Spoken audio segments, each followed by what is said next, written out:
This synagogue will be the site of our opening night. On June 28th, we will be here in this synagogue with Professor Stephen Burke giving a lecture to us on the beginning history of the German Jewish Odyssey. And then we will open our mission, the Cantors Assembly 2012 of June. Our mission will begin here in this synagogue with a Ma'ariv service. What better way to celebrate being in a city than for cantors to lift their voices in song and in praise and just being here. I mean, it lifts your spirits. This space actually lifts you up.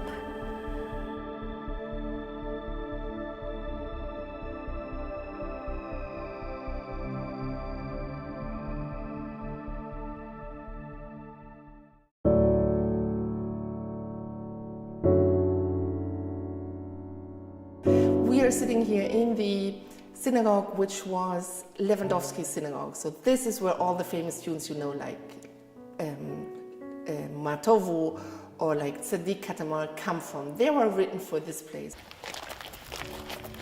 So now we are walking into the main sanctuary, so to speak, which fits 3,000 people. Actually, we started the synagogue a couple of years ago when, like Jews do so often, we sat around the table complaining that the synagogue, the services were too boring, that it was not egalitarian, that you couldn't really participate. And then a group of young people got together and said, okay, let's do something different, which sounds normal for American eyes, but which is quite revolutionary in Germany.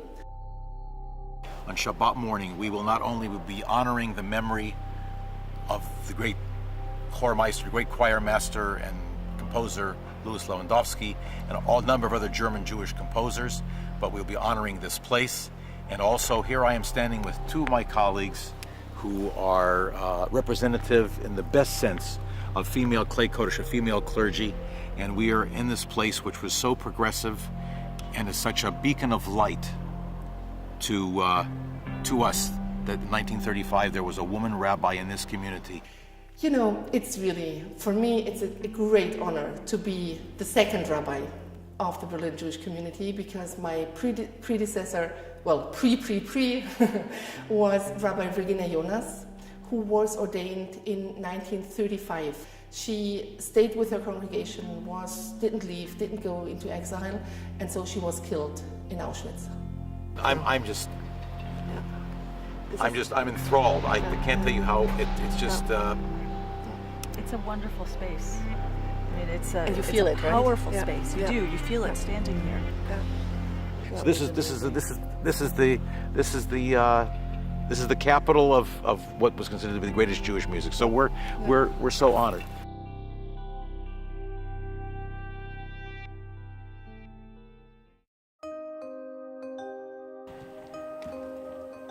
Here we are standing in the Berlin Concert Hall, which we are going to transform into a synagogue for our Friday evening service. This is one of the great concert halls of Europe.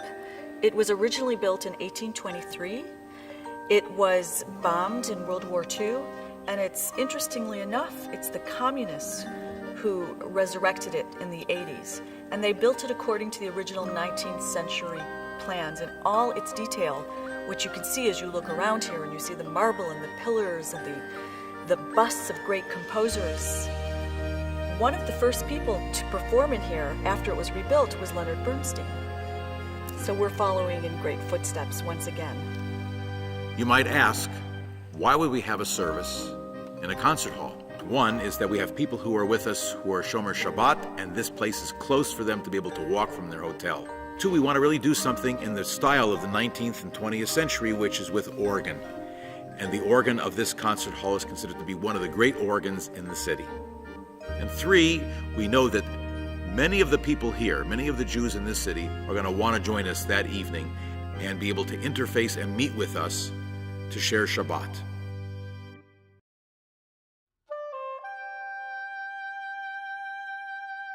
I'm standing here in front of the Berliner Dom, the largest Protestant church in Europe. When the church was dedicated in 1905 in honor of Kaiser Wilhelm, the Jewish community of Berlin gifted a gold statue of King David which rests atop the organ. At the end of World War II, most of the church was destroyed except for the organ and the statue atop it. On July the 1st, we will do a concert here. It'll be music by many great composers, some Jewish, some non-Jewish, with texts that we share with the Christian tradition.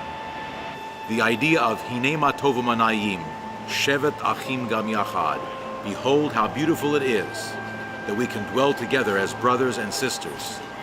That is our hope, that is our prayer, and our mission for this concert.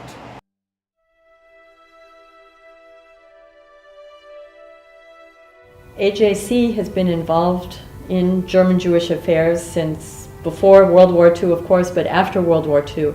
AJC worked closely with the Allied authorities on programs to promote democracy.